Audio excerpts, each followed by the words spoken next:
Hello and welcome to Story Time. Today we're starting off with Harry Potter and the Philosopher's Stone. Chapter 1. The Boy Who Lived. Mr. and Mrs. Dursley of number 4 Privet Drive were proud to say that they were perfectly normal, thank you very much. They were the last people you'd expect to be involved in anything strange or mysterious because they just didn't hold with such nonsense. Mr. Dursley was the director of a firm called Grunnings, which made drills. He was a big, beefy man with hardly any neck, although he did have a very large moustache. Mrs. Dursley was thin and blonde and had nearly twice the usual amount of neck, which came in very useful as she spent so much of her time craning over the garden fences, spying on the neighbours. The Dursleys had a small son called Dudley, and in their opinion there was no finer boy anywhere. The Dursleys had everything they wanted, but they also had a secret, and their greatest fear was that somebody would discover it. They didn't think they could bear it if anybody found out about the Potters. Mrs. Potter was Mrs. Dursley's sister, but they hadn't met for several years. In fact, Mrs. Dursley pretended she didn't have a sister, because her sister and her good-for-nothing husband were as un-Dursleyish as was possible to be. The Dursleys shuddered to think what the neighbours would say if the Potters arrived in the street. The Dursleys knew that the Potters had a small son too, but they'd never seen him. The boy was another good reason for keeping the Potters away. They didn't want Dudley mixing with a child like that.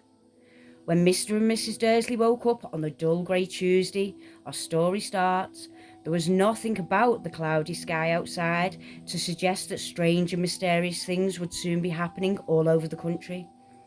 Mr. Dursley hummed as he picked out his most boring tie for work, and Mrs. Dursley gossiped away happily as she wrestled a screaming Dudley into his high chair. None of them noticed a large tawny owl flutter past the window. At 8:30, Mr. Dursley picked up his briefcase, pecked Mrs. Dursley on the cheek, and tried to kiss Dudley goodbye, but missed, because Dudley was now having a tantrum and throwing his cereal at the walls. "Little tyke," chortled Mr. Dursley as he left. He got into his car and backed out of number 4's drive. It was on the corner of the street that he noticed the first sign of something peculiar. A cat reading a map. For a second, Mr. Dursley didn't realise what he'd seen and jerked his head around to look again. There was a tabby cat standing on the corner of Privet Drive, but there wasn't a map in sight. What could he have been thinking of? It must have been a trick of the light. Mr. Dursley blinked and stared at the cat. It stared back. As Mr. Dursley drove around the corner and up the road, he watched the cat in his mirror. It was now reading the sign that said, Privet Drive. No, looking at the sign. Cats couldn't read maps or signs. Mr. Dursley gave himself a little shake and put the cat out of his mind. As he drove towards town, he thought of nothing except a large order of drills he was hoping to get that day. But on the edge of the town, drills were driven out of his mind by something else. As he sat in the usual morning traffic jam, he couldn't help noticing that there seemed to be a lot of strangely dressed people about. People in cloaks. Mr. Dursley couldn't bear people who dressed in funny clothes. The get-ups you saw on young people. He supposed this was some stupid new fashion. He drummed his fingers on the steering wheel, and his eyes fell on a huddle of these weirdos standing quite close by. They were whispering excitedly together. Mr. Dursley was enraged to see that a couple of them weren't young at all. Why? That man had to be older than he was, and wearing an emerald green cloak. The nerve of him. But then it struck Mr. Dursley that this was probably some silly stunt. These people were obviously collecting for something. Yes, that would be it. The traffic moved on, and a few minutes later, Mr. Dursley arrived in the Grunnings car park, his mind back on drills. Mr. Dursley always sat with his back to the window in the office on the 9th floor. If he hadn't, he might have found it harder to concentrate on drills that morning. He didn't see the owls swooping past in broad daylight, though people down the street did. They pointed and gazed open mouthed as owl after owl sped overhead. Most of them had never seen an owl, even at night. Mr. Dursley, however, had a perfectly normal, owl-free morning. He yelled at 5 different people. He made several important telephone calls and shouted a bit more. He was in a very good mood until lunchtime, when he thought he'd stretch his legs and walk across the road to buy himself a bun from the baker's opposite. He'd forgotten all about the people in cloaks until he passed a group of them next to the baker's. He eyed them angrily as he passed. He didn't know why, but they made him uneasy. This lot were whispering excitedly too, and he couldn't see a single collecting tin. It was on his way back past them, clutching a large doughnut in a bag, that he caught a few words of what they were saying. "The Potters! That's right! That's what I heard! Yes, their son Harry!" Mr. Dursley stopped dead. Fear flooded him.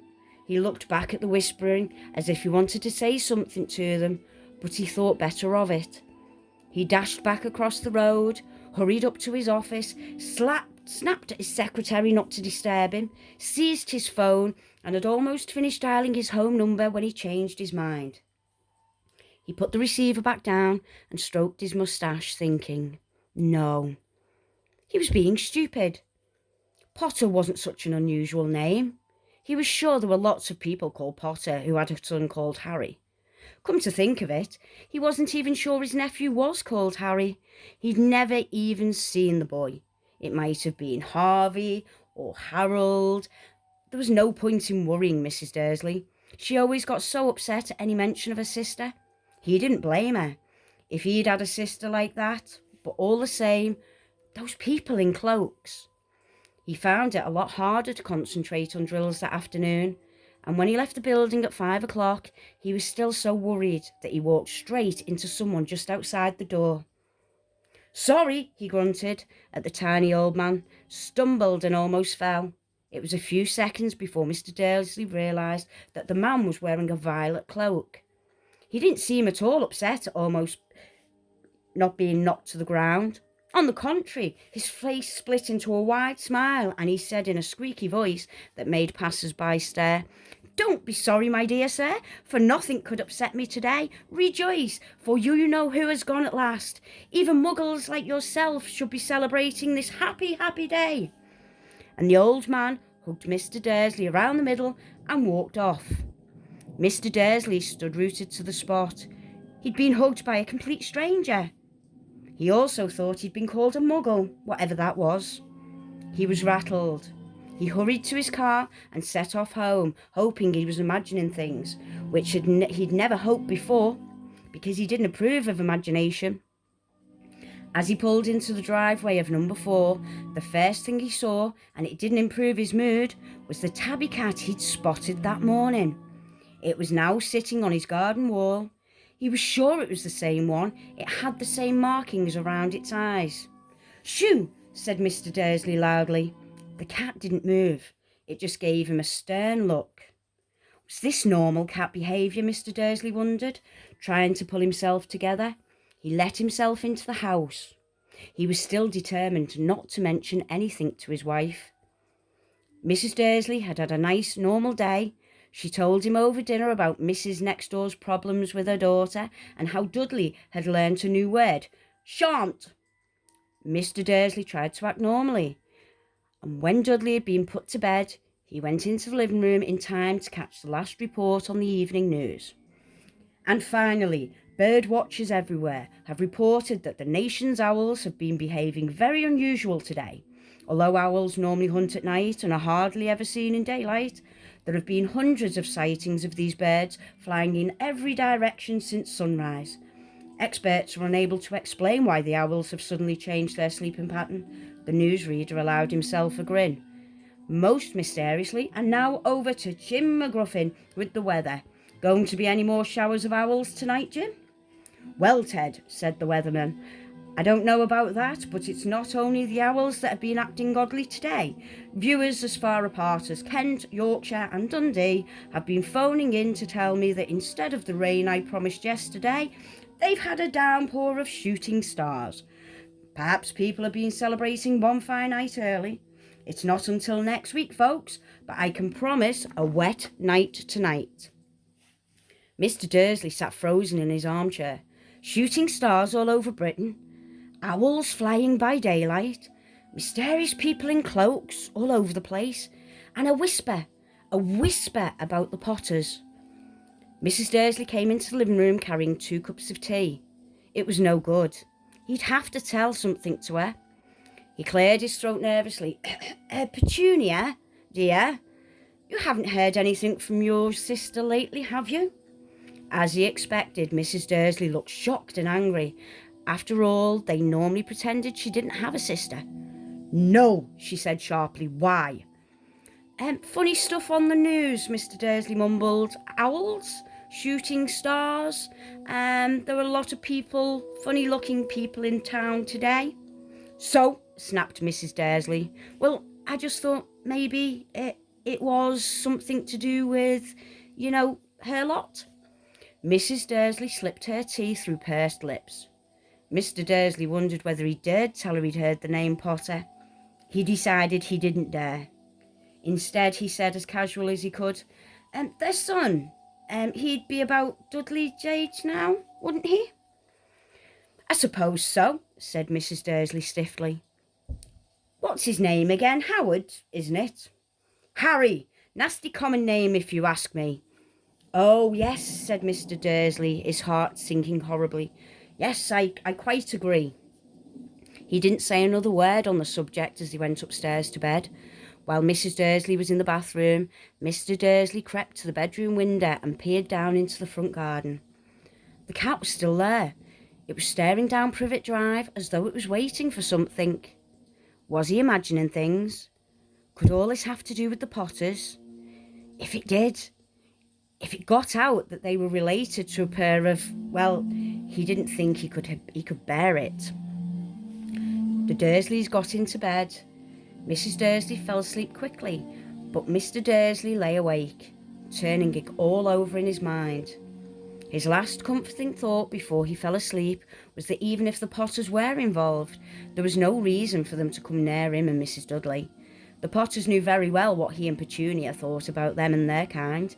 He couldn't see how he and Petunia could get mixed up in anything that might be going on. He yawned and turned over. It couldn't affect them. How very wrong he was. Mr. Dursley might have been drifting into an uneasy sleep, but the cat on the wall outside was showing no signs of sleepiness. It was sitting as still as a statue, its eyes fixed unblinkingly on the far corner of Privet Drive. It didn't so much as quiver when a car door slammed in the next street, nor when 2 owls swooped overhead. In fact, it was nearly midnight before the cat moved at all. A man appeared on the corner of the corner the cat had been watching, appeared so suddenly and silently you'd have thought he just popped out of the ground. The cat's tail twitched and its eyes narrowed. Nothing like this man had ever been in Privet Drive.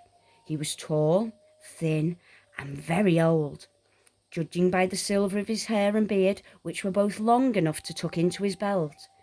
He was wearing long robes, a purple cloak which swept to the ground, and high-heeled buckled boots.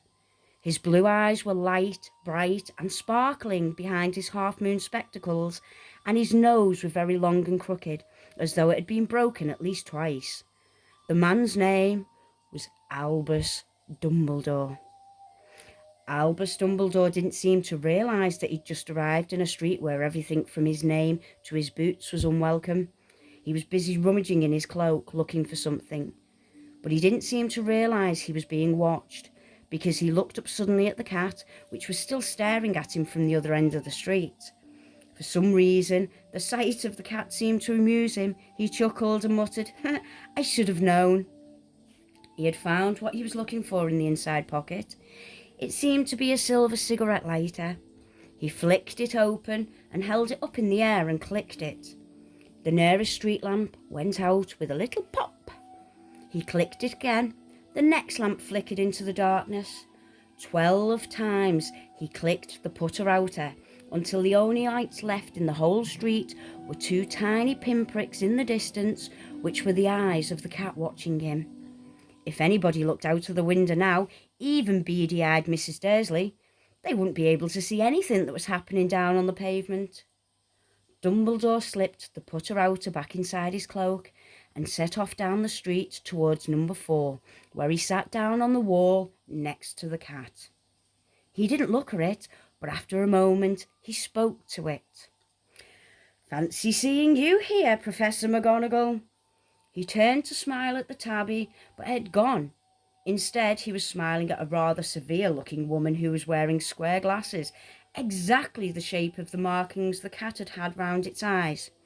She, too, was wearing a cloak, an emerald one. Her black hair was drawn into a tight bun. She looked distinctively ruffled. "How did you know it was me?" she asked. "My dear Professor, I've never seen a cat sit so stiffly." "You'd be stiff if you'd been sitting on a brick wall all day," said Professor McGonagall. "All day, when you could have been celebrating? I must have passed a dozen feasts and parties on my way here." Professor McGonagall sniffed angrily. "Oh, yes, everybody's celebrating all right," she said impatiently. "You'd think they'd be a bit more careful, but no. Even the Muggles have noticed something's going on. It was on the news." She jerked her head back at the Dursleys' dark living room window.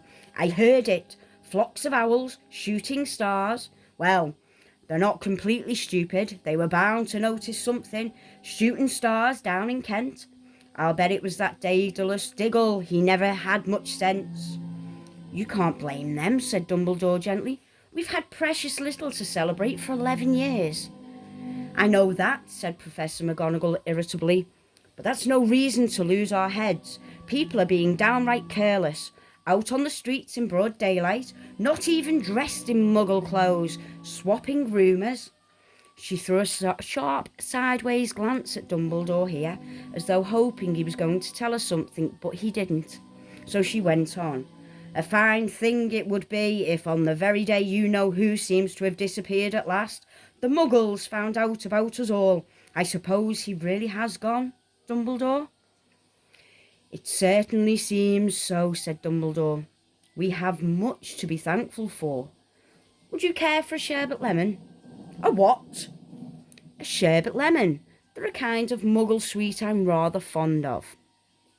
"No, thank you," said Professor McGonagall coldly, as though she didn't think this was the moment for sherbet lemons. "As I say, even if you know who has gone." "My dear Professor, surely a sensible person like yourself can call him by his name.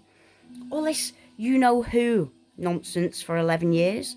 I've been trying to persuade people to call him by his proper name. Voldemort." Professor McGonagall flinched, but Dumbledore, who was unsticking 2 sherbet lemons, seemed not to notice. "It all gets so confusing if we keep saying you-know-who. I have never seen any reason to be frightened of anybody saying Voldemort's name." "I know you haven't," said Professor McGonagall, sounding half exasperated, half admiring. "But you're different. Everyone knows you're the only one you-know-who. Oh, all right, Voldemort was frightened of." "You flatter me," said Dumbledore calmly. "Voldemort had powers I will never have." "Only because you're too, well, noble to use them." "It's lucky it's dark. I haven't blushed so much since Madame Pomfrey told me she liked my new earmuffs." Professor McGonagall shot a sharp look at Dumbledore and said, "The owls are nothing to the rumours that are flying around. You know what everyone's saying about why he disappeared, about what finally stopped him?"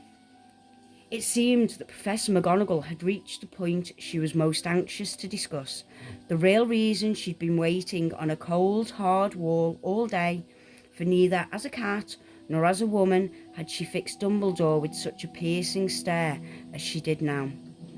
It was plain that whatever everybody was saying, she was not going to believe it until Dumbledore told her it was true. Dumbledore, however, was choosing another sherbet lemon and did not answer. "What they're saying," she pressed on, "is that last night Voldemort turned up in Godric's Hollow. He went to find the Potters, The rumour is that Lily and James Potter that they're dead. Dumbledore bowed his head. Professor McGonagall gasped. Lily and James? I can't believe it. I didn't want to believe it. Oh, Albus. Dumbledore reached out and patted her on the shoulder. I know, he said heavily. Professor McGonagall's voice trembled as she went on. That's not all. They're saying he tried to kill the Potter's son, Harry.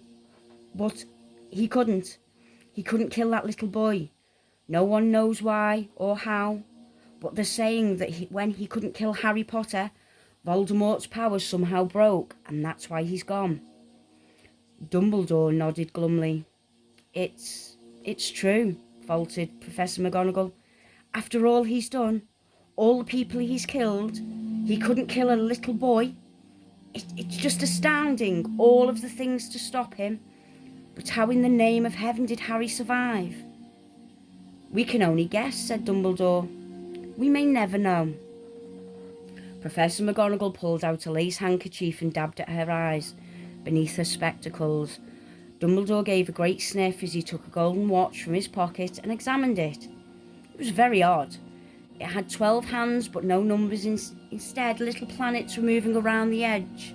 It must have made sense to Dumbledore, though, because he put it back in his pocket and said, Hagrid's late. I suppose it was he who told you I'd be here, by the way? Yes, said Professor McGonagall. And I don't suppose you're going to tell me why you're here, of all places? I've come to bring Harry to his aunt and uncle. They're the only family he has left now. You can't mean, the people who live here, cried Professor McGonagall, jumping to her feet and pointing at number 4. Dumbledore, you can't. I've been watching them all day. You couldn't find 2 people who are less like us, and they've got this son. I saw him kicking his mother all the way up the street, screaming for sweets. Harry Potter come and live here? It's the best place for him, said Dumbledore firmly. His aunt and uncle will be able to explain everything to him when he's older. I've written them a letter. A letter, repeated Professor McGonagall faintly, sitting back down on the wall. Really, Dumbledore? You think you can explain all this in a letter? These people will never understand him. He'll be famous, a legend. I wouldn't be surprised if today was known as Harry Potter Day in future. There will be books written about Harry. Every child in our world will know his name. Exactly, said Dumbledore, looking very seriously over the top of his half-moon glasses. It would be enough to turn any boy's head. Famous before he can walk and talk. Famous for something he won't even remember. Can't you see how much better off he'll be, growing up away from all of that until he's ready to take it? Professor McGonagall opened her mouth, changed her mind, swallowed, and then said, Yes, you're right, of course. But how is the boy getting here, Dumbledore? She eyed his cloak suddenly, as though she thought he might be hiding Harry underneath it. Hagrid's bringing him. You think it wise to trust Hagrid with something as important as this? I would trust Hagrid with my life, said Dumbledore.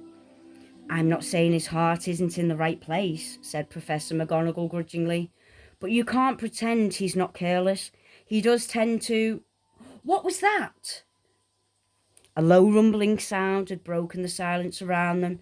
It grew steadily louder as they looked up and down the street for some sign of a headlight. It swelled into a roar as they both looked up at the sky, and a huge motorbike fell out of the air and landed on the road in front of them. If the motorbike was huge, it was nothing to the man sitting astride it. He was almost twice as tall as a normal man, and at least 5 times as wide. He looked simply too big to be allowed, and so wild. Long tangles of blushy black hair and a beard hid most of his face. He had hands the size of dustbin lids, and his feet, in their leather boots, were like baby dolphins. In his vast, muscular arms, he was holding a bundle of blankets. Hagrid, said Dumbledore, sounding relieved. At last, and where did you get that motorbike? Borrowed it, Professor Dumbledore, sir, said the giant, climbing carefully off the motorbike as he spoke. Young Sirius Black lent it to me. I've got him, sir. No problem, were there? No, sir. House was almost destroyed, but I got him out all right before the muggles started swarming round. He fell asleep as we were flying over Bristol. Dumbledore and Professor McGonagall bent forward over the bundle of blankets. Inside, just visible, was a baby boy, fast asleep. Under a tuft of jet black hair over his forehead, they could see a curiously shaped cut like a bolt of lightning. Is that where? Whispered Professor McGonagall. Yes, said Dumbledore. He'll have that scar forever. Couldn't you do something about it, Dumbledore? Even if I could, I wouldn't. Scars can come in useful. I have one myself above my left knee, which is a perfect map of the London Underground. Well, give him here, Hagrid. We'd better get this over with. Dumbledore took Harry in his arms and turned towards the Dursleys' house. Could I say goodbye to him, sir? Asked Hagrid. He bent his great, shaggy head over Harry and gave him what must have been a very scratchy, whiskery kiss. Then suddenly Hagrid let out a howl like a wounded dog. Shh! Hissed Professor McGonagall. You'll wake the muggles. Sorry, sobbed Hagrid, taking out a large spotted handkerchief and burying his face in it. But I can't stand it. Lily and James dead, and poor little Harry off to live with muggles. Yes, it's all very sad, but get a grip on yourself, Hagrid, or we'll be found, Professor McGonagall whispered, patting Hagrid gingerly on the arm as Dumbledore stepped over the low garden wall and walked to the front door. He laid Harry gently on the doorstep, took out a letter out of his cloak and tucked it inside Harry's blankets, and then came back to the other two. For a full minute the three of them stood and looked at the little bundle. Hagrid's shoulders shook. Professor McGonagall blinked furiously, and the twinkling lights that usually shone from Dumbledore's eyes seemed to have gone out. Well, said Dumbledore finally, that's that. We've got no business staying here. We may well as go join the celebrations. Yes, said Hagrid in a very muffled voice. I best get this bike away. Good night, Professor McGonagall. Professor Dumbledore, sir. Wiping his streaming eyes on his jacket sleeve, Hagrid swung himself on the motorbike and kicked the engine into life. With a roar, it rose into the air and off into the night. I shall see you soon, I expect, Professor McGonagall, said Dumbledore, nodding to her. Professor McGonagall blew her nose in reply. Dumbledore turned and walked back down the street. On the corner, he stopped and took out the silver putter-outer. He clicked it once, and 12 balls of light sped back to their street lamps so that Privet Drive glowed suddenly orange, and he could make out a tabby cat slinking around the corner at the other end of the street. He could just see the bundle of blankets on the steps of number 4. Good luck, Harry, he murmured. He turned on his heels, and with a swish of his cloak he was gone. A breeze ruffled the neat hedges of Privet Drive, which lay silent and tidy under the inky sky, the very last place you would expect astonishing things to happen. Harry Potter rolled over inside his blankets without waking up. One small hand closed on the letter beside him, and he slept on, not knowing he was special, not knowing he was famous, not knowing he would be woken in a few hours' time by Mrs. Dursley's scream as she opened the front door to put out the milk bottles, nor that he would spend the next few weeks being prodded and pinched by his cousin Dudley. He couldn't know that at this very moment people meeting in secret all over the country were holding up their glasses and saying in a hushed voice, "To Harry Potter, the boy who lived." Well, that's all for this video. The next chapters will be coming very, very soon. So please subscribe, press a like on this video, and if you click the bell, you'll be notified as soon as it's next uploaded. So for now, it's a very, very sad goodbye. We hope you join us again very, very soon to continue the adventures of Harry Potter. Good night.